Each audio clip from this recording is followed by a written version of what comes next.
How to find your user ID in Palmon Survival. Hello everyone, welcome back to another video from Crazy Gamer.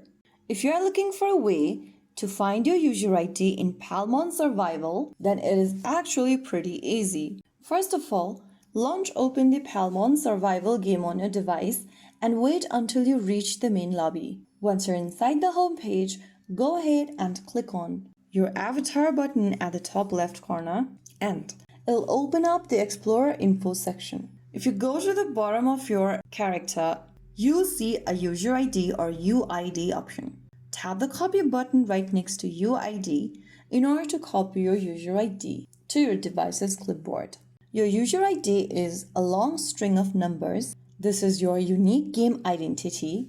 You can also paste it somewhere or simply take a screenshot of this page so you know what your user ID is whenever you need it.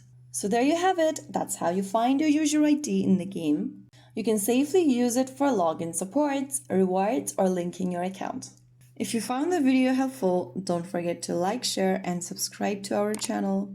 I will see you again in the next video. Thank you for watching.